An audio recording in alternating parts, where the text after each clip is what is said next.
Good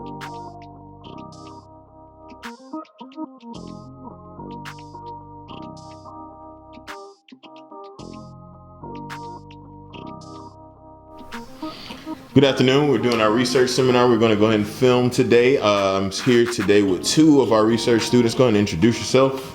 Hi, my name is Lindsay Anderson. I am a sophomore here at Savannah State University. I am majoring in biology with a minor in applied mathematics. And my name is Willie Reynolds. I'm a junior here at Savannah State University, and my major is mathematics. Experience. Give us some insight about your most recent research experience. So over the summer, I did research at Johns Hopkins University. I was in the cellular and molecular department, and so pretty much what I was studying was behavior and understanding the mechanisms, what drive behaviors in neurons.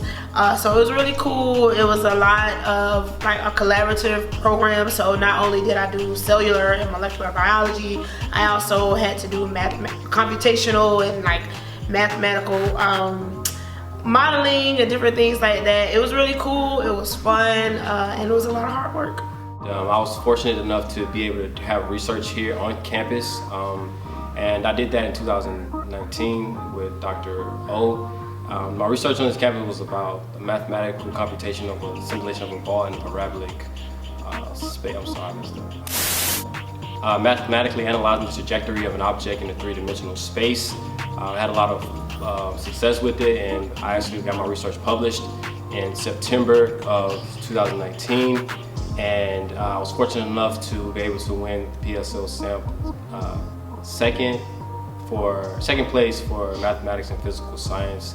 And this 2020 I'll be going to Washington DC to present my research for the ERN conference. So my research actually went pretty successful, and it was difficult, but I think with the right mentor and just hard work, you will be able to be successful and complete your research. What was some of the background work that you had to do before you got there on the first day? So how they did it was, once we got accepted to the program, they let us choose, I think it was like our top 5 PIs or the lab that we wanted to work in. So initially when I chose the lab, like I read like the bio on the website and I didn't really understand it. But of course the PI of that lab reached out to me and was like, hey, here's like 7 or 8 titles, 7 or 8 articles that you can go ahead and read and kind of get background information. So like I said, I was studying behavior, and so really what I was doing was calcium imaging, which is a really cool technique done to understand the mechanisms of cells.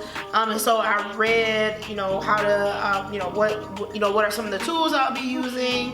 Like our gecko was one, as well as like calcium imaging, what it does, how do you calcium image, a lot about neurons.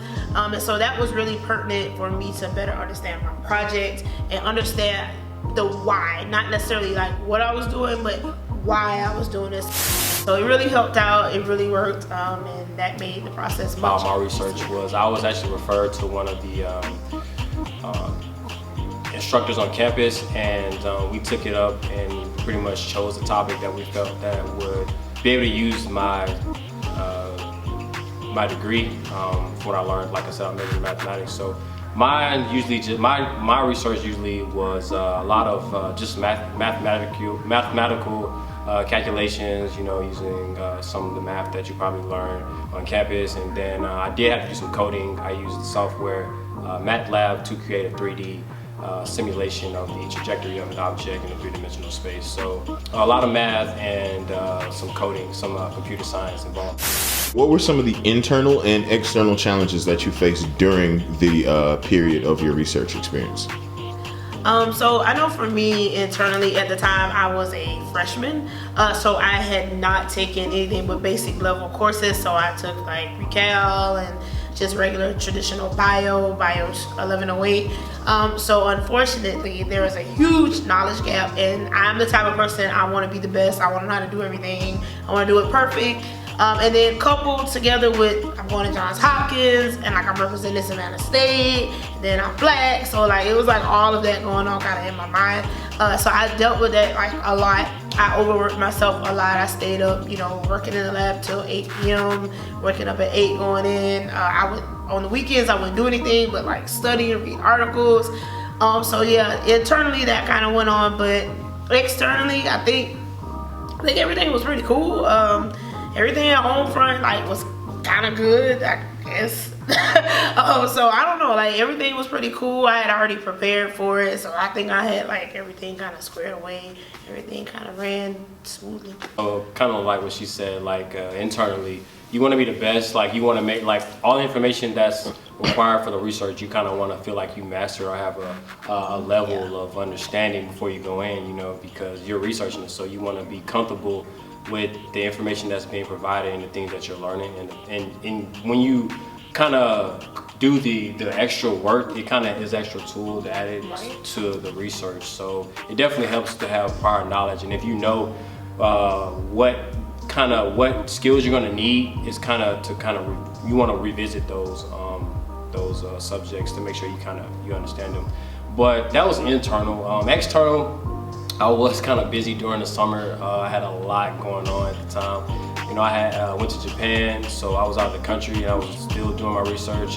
When I came back, I was working with Chinese students, so I was helping them out, and I also was working. So it was like a lot of stuff I had to do. Like it was almost like 24 hours a day, you know, pretty much. Well, I won't say 24 hours a day because I had to sleep a little bit, but a lot of going to bed late and getting up extra early, you know, to make sure that I was able to make my deadline.